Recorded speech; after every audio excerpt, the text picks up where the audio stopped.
Welcome back to Marvel Maniac and MCU After Show. This is your host, Eric Sequeira, aka Mr. Honest, with you again for the finale of She-Hulk and After Show. And I just watched the episode, and man, I thought it was phenomenal. I thought it was in the fashion of She-Hulk, and I thought it could have been done any better. I thought it was all Jennifer Walters, and the question in the title of the episode is, whose show is this?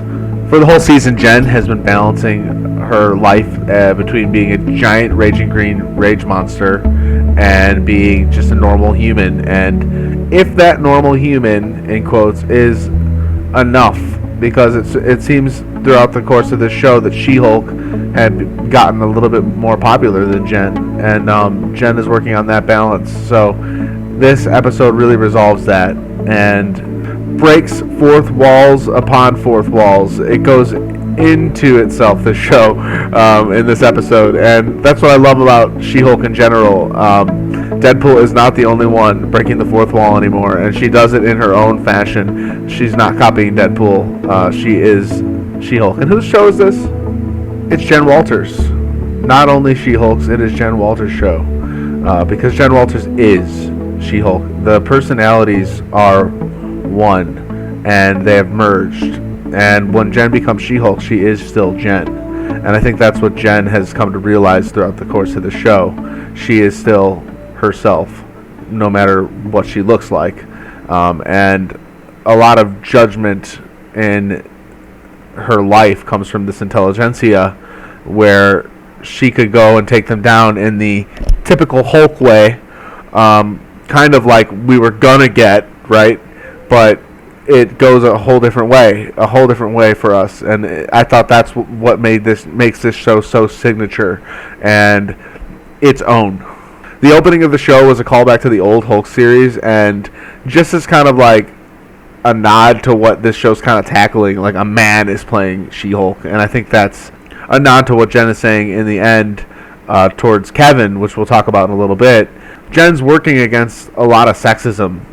And that monster, that man, She-Hulk monster guy, that is the worst of what she could potentially even become, especially in their eyes. She doesn't want to be that to them, but that is something that she's slowly becoming if she continues to rage out like she did at the end of the last episode.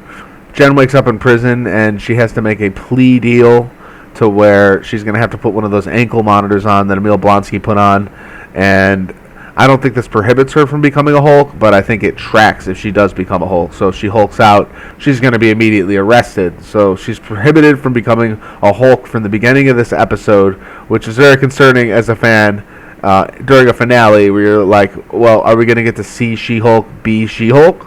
No worries there. We get plenty of her as She-Hulk. But like I said, whose show is this?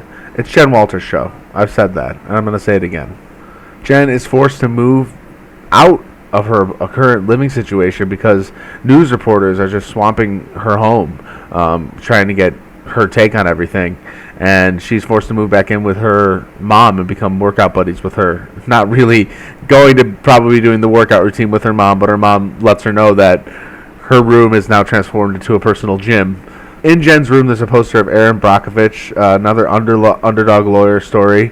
We do find out that Jen is taking this into her own hands and trying to piece intelligentsia together and who runs it. And it doesn't take too long to figure that out. The person running intelligentsia, Hulk King, isn't necessarily the brightest villain we've had. And that's the point. You know, this has been happening in the background, in the shadows. And Jen hasn't even really given it the time of day until it's right up at her doorstep, which says a lot about her character in general. Jen wants to sue them, and Nikki wants to take them down by any and all means. That's like She-Hulk smash style, but Jen wants to just sue them, and she disagrees with that. Jen's mom shows Nikki and sends Nikki this video of Jen in college going party style, and this is something that Nikki ends up using to infiltrate intelligentsia. I thought at first they were revealing that Nikki was like part of this, and man, my heart just dropped for Jen at that moment. I was like, oh no, please.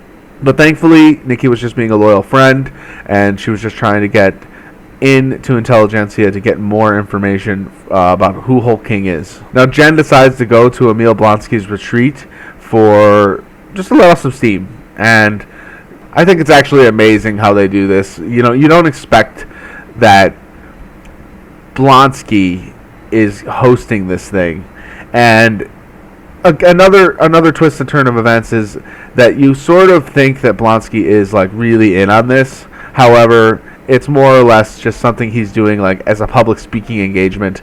He's not really like against Jen or anything, which I think is really funny.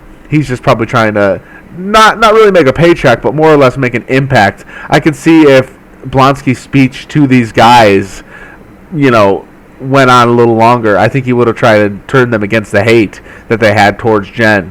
But I think Blonsky would really do anything just to be in front of a crowd talking. I think he really enjoys being a public speaker.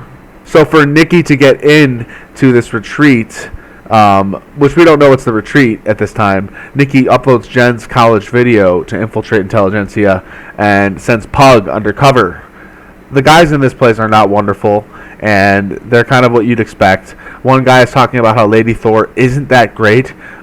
Big disagreement there. Jane Foster as Thor is amazing. I wouldn't trade that for anything. Plus, we have to do an episode for Thor Love and Thunder still on this show, so that's to come. Todd gets up on stage and acts like he's Steve Jobs. At the retreat, Jen is looking for a meal, and it really seems to me that the guy who went to jump her is like clear of that now, because he's not actually partaking in this rally. So I think like this guy actually did turn good. I never got a name for him, just the guy who was trying to jump Jen with the super powered weapons. How did Todd get those weapons to be all super powery, by the way? Who is Todd working with? Because clearly he gave those guys super powered weapons to get Jen's blood and all that. So what was the deal with that? Is that for season 2, I wonder? Is there more behind this Intelligentsia than we know? On stage, Steve Jobs level Todd says, "We're just getting started." Well, I'd like to think that they're not, except for the fact that they have Emil Blonsky's Abomination as a guest speaker, and Todd says it cost him a fortune to get him. So yeah, clearly he's just paying him to speak at his event. He's saying things like, "Don't ask permission, be powerful," and it is revving these guys up. Something even tells me that Abomination might not even know why, innocently, why these guys are here. I mean, I don't think that Todd called Abomination and said, "Listen, I want to do this anti-She-Hulk event." He probably thought that Abomination would be down for that, or I don't know. I think that Emil is probably really innocent in this. He seems fairly enough like he's just trying to make some money, I'm going to guess. And even if he does know about She-Hulk, I don't think he's trying to hurt her, which is actually visibly shown. He doesn't want her to get hurt. However, Jen walks in on this meeting, and she is shocked to see Abomination, and she says, "Emil, you've been transforming into the Abomination. You know, I put my word on the line for you." And Jen says, "Yeah, I do speaking engagements. Nothing bad, strictly for profits." So, yeah, he's just trying to make a buck.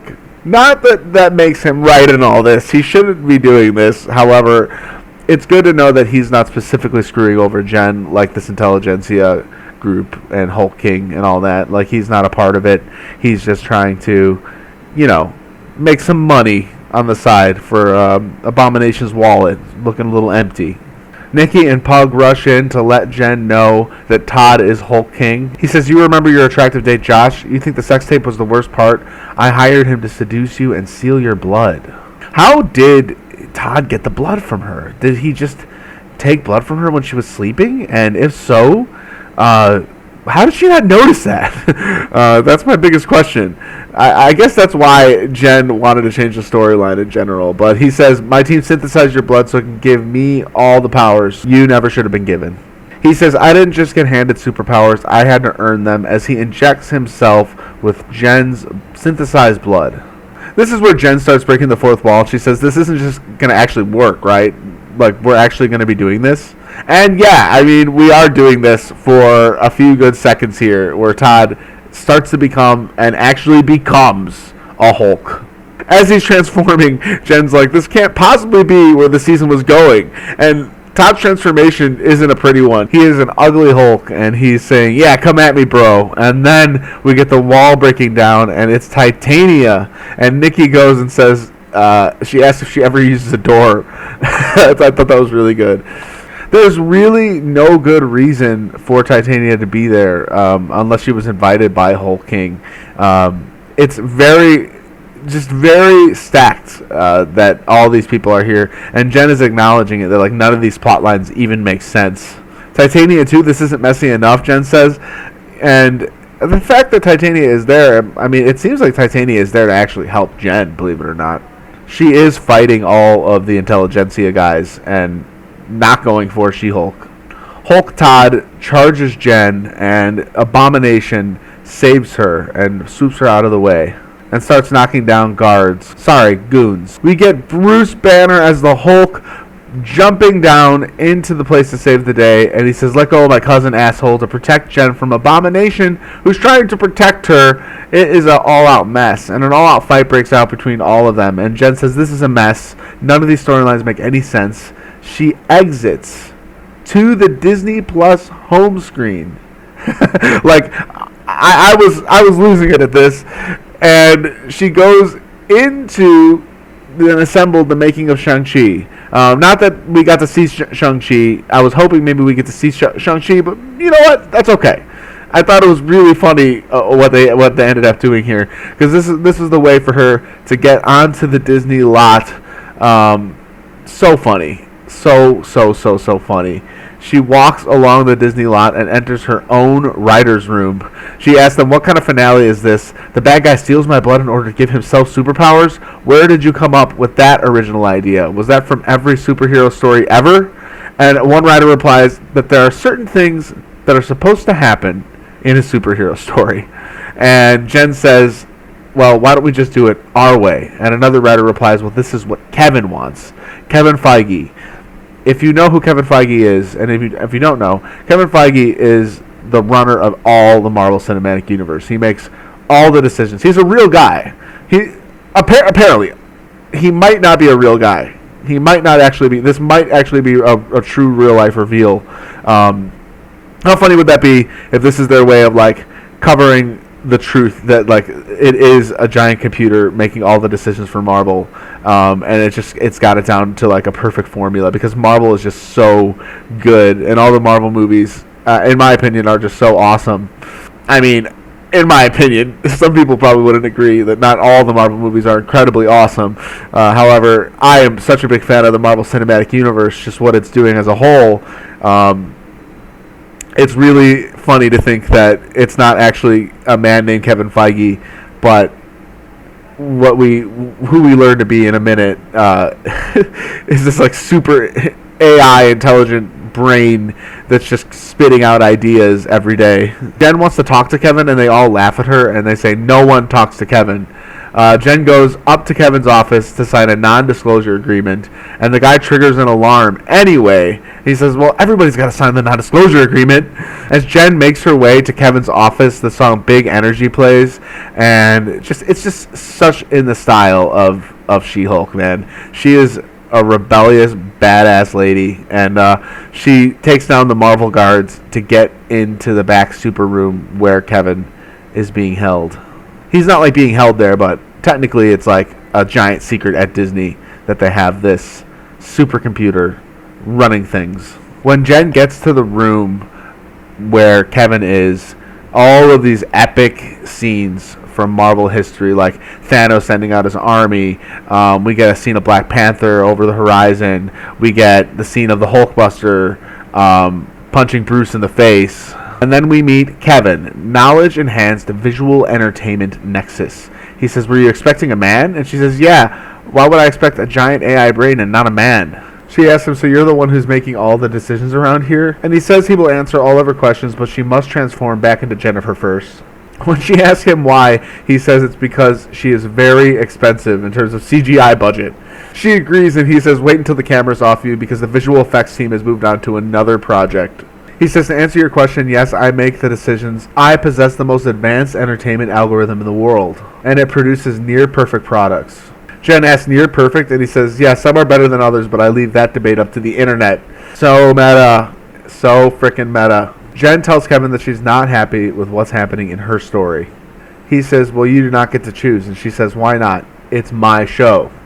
Referencing the question in the title, "Whose show is this?" He disagrees that it's KEVIN's show, and she says, "Well, regardless of creative ownership, can we agree that this is a legal comedy? If that's what you prefer to call it," he tells her, and she says, "Then I would like to give my closing argument." Love it. Jen says that the Marvel Cinematic Universe is known for its big spectacles and high-stakes plot lines. But it's often said that Marvel movies all end the same way. And Kevin asks, "Wait, who's saying that?" Perhaps this is a result of following some unwritten rule that you have to throw a bunch of plot and flash and a whole blood thing that seems super suspiciously close to the super soldier serum, she says, at the audience in the climax. She goes on, "I propose we don't have to do that. It distracts from the story, which is that my life fell apart right when I was learning to be both Jen and She-Hulk. Those are my stakes, Kevin." It's a really smart way to handle, like, let's not go with the typical ending, but give the audience a little bit of what they want.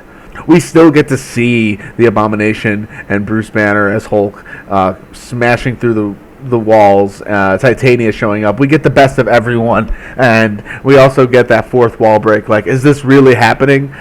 It's a little bit of everything. The KEVIN is processing this new data. "What is the ending you propose?" he asked Jen. "Can we not do Todd gets Hulk powers? I mean, the powers aren't the villain. He is." That's so good. Just let her beat the bad guy by doing this fourth wall breaking adventure into Disney Studios and actually talking to the robot or, the mega mind behind all of this and fixing it herself. That is the most Jen Walters way of solving this problem. "Erasing blood plot," Kevin says. "Bruce just swooping down from literal outer space to save the day in my story," she says. "But Bruce is supposed to return to explain what he was doing," and she cuts him off. "No, we don't need to hear any of that. But we were going to introduce," and she says, "save it for the movie." Well, they don't save it for the movie. They do introduce someone in this episode. Bruce's son, Scar. They introduce him at the end of the episode, not long from this point of discussion. Wow. And also, what movie? Is this an official announcement for like a Planet Hulk movie? And is this after that movie? So we're going to get a whole movie set during the events of She-Hulk on another planet where Hulk is just being lifted off into space and having to deal with having a son. And I can't wait to see that movie. How long until we get that movie? Where is the announcement for that? I think it just happened. As for Abomination, she just wants him to be held accountable. And she also says, enough with the nighttime scene. Let's do the finale in daylight. Oh, and she would not mind seeing Daredevil again. A woman has needs, she tells him. Historically, we've been light in that department, Kevin says. She asks him while we're here, and what's with all the daddy issues? Tony Stark, daddy issues. Thor, daddy issues. Loki, same daddy, same issues. Star-Lord, 2 daddies, 2 issues. She says, "Oh, and when are we getting the X-Men?" And gives us a thumbs up like, "Yeah, I'm going to bat for you." And he says, "Jen, I can't tell you that." Kevin says, "You'll never see him again. That error has been fixed." Jen says, "That's it?" And the computer replies, "That's it. You obliterated the thrilling ending Kevin formulated." Yeah, that's what Hulks do. We smash things. Bruce smashes buildings, I smash fourth walls, and bad endings. And sometimes Matt Murdock, she goes all in here. He says, "Okay, get back to the show now, and I'll see you on the big screen." And she says, "Really?" And he says, "No, I don't believe you. I don't believe you. We need to see her on the big screen." Jen shows back up to the scene as She-Hulk, and she goes up to Todd, and Todd looks like he's expecting a beating. It's almost like Jen just left and came back after all this could have possibly happened, even though she changed the story. It's funny because, like, in real time, Jen probably just went to another room, and to deal with this, like, this probably still happened. You know what I mean? Like, all these people are still there. Titania is still there, and Todd is. It's almost like the aftermath the next morning of everything that happened. It's not to discredit what She-Hulk did in changing her story, because we didn't see the fight. We didn't see anything that happened that previous night. We just know that she was able to leave, and it was so good. I thought this was so well. Such a good way to handle an ending that would have been maybe, like she said, a little stereotypical. gets taken away and Daredevil lands just as this is happening. Like, he does show up for her out of nowhere. Jen and Daredevil are both happy to see each other, which makes me very happy. Pug asks, oh my god, did they hook up? Are they a thing? Blonsky has to sign a parole saying he's going to go back to prison for 10 years. Well, as we learn in our post-credit scene that I'm just going to talk about right now, that's not happening. Wong saves Blonsky from this sentence. He's not going to be staying there. I don't know what is going to happen with Blonsky. I think the Thunderbolts is an idea, or who knows what type of superhero or anti-superhero team they're going to put him on. But I want to see another Avengers-type team with Blonsky as the Abomination, and I want them to save the world. Almost kind of like the movie Suicide Squad, where there are a bunch of anti-heroes saving the day. Something like that. We need something like that with Blonsky in there, because I don't want to not see him again. At a family barbecue, Matt Murdock is being questioned by Jen's family, and I think this is adorable. Again, Bruce shows up and introduces his son, Scar. From Sakaar, I don't know how this happened.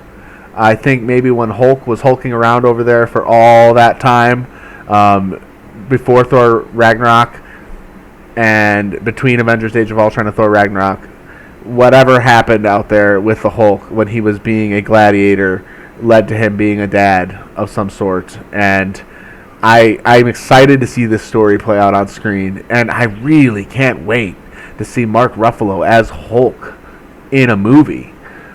This means that we're going to get a She-Hulk cameo in there, right? At some point. Well, she could break the fourth wall, so she could snap in and be in this movie if she really wants to. She really could, but it's going to be Hulk's movie.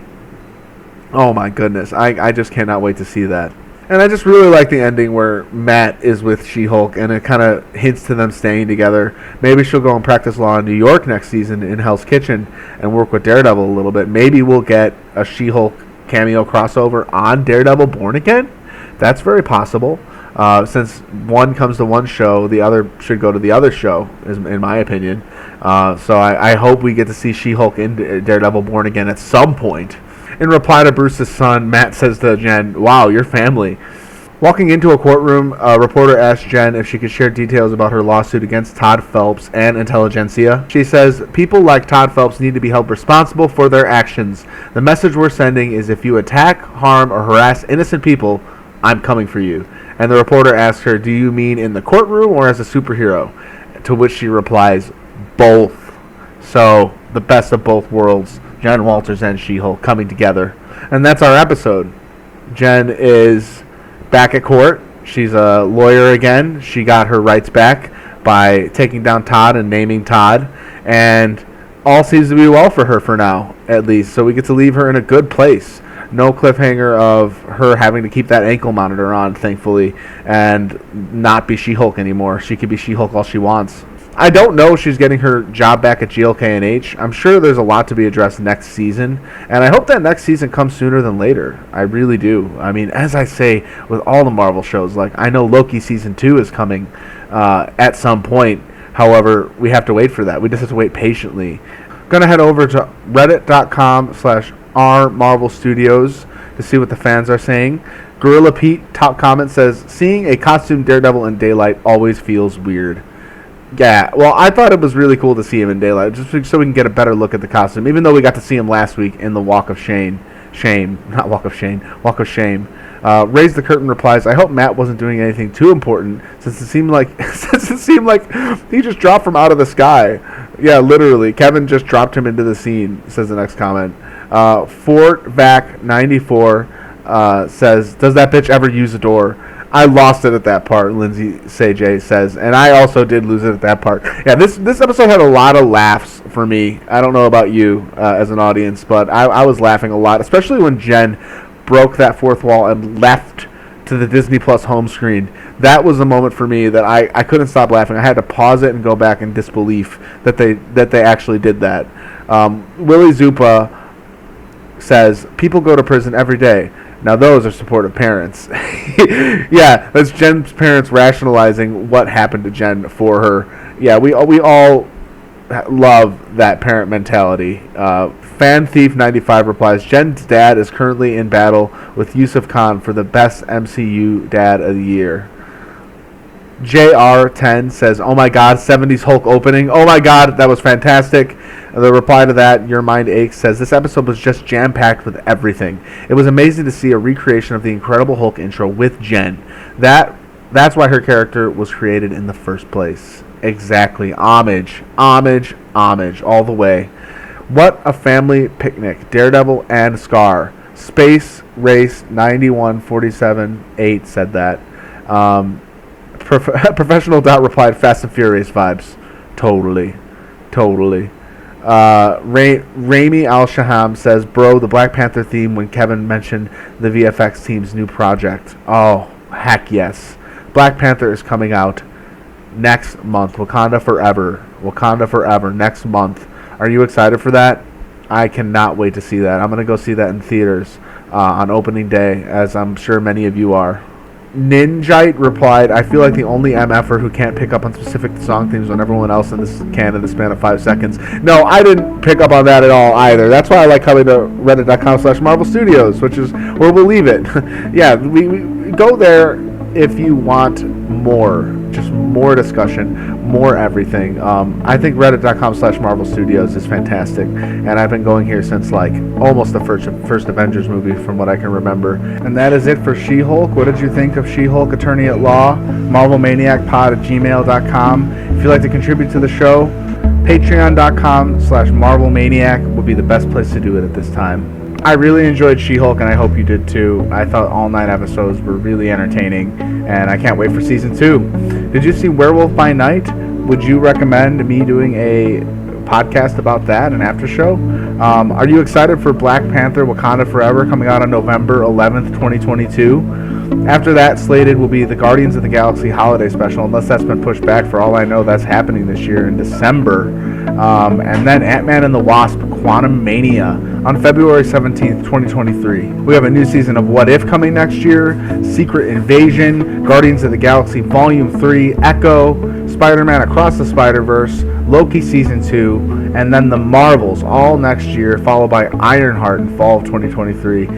There's so much happening. Even we have slated all the way for November 3rd, 2023, Blade coming out. So there's so much to come. Agatha, Coven of Chaos, Marvel Zombies, El Muerto, Madam Web, Spider-Man Beyond the Spider-Verse, and Daredevil Born Again. These are all slated.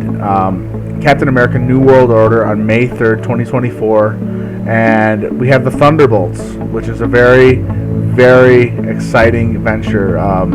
Starring Florence Pugh, Sebastian Stan, Wyatt Russell, Olga Kurylenko, David Harbour, Hannah John Kamen, and Julia Louis-Dreyfus. So let's look forward to that next year as well. My name is Eric Sequeira, aka Mr. Honest, covering all your favorite Marvel shows. Let's get back to some of the shows that I missed, hopefully in the next few weeks. Be on the lookout for some episodes of Marvel Maniac and MCU After Show covering either Miss Marvel or Moon Knight. I'm not sure which one I'm going to do first, but I'm going to be covering those. And yeah, I look forward to covering all the Marvel entities and properties eventually on my own pace. So I hope you enjoyed this episode. Until next week, Avengers, disassemble.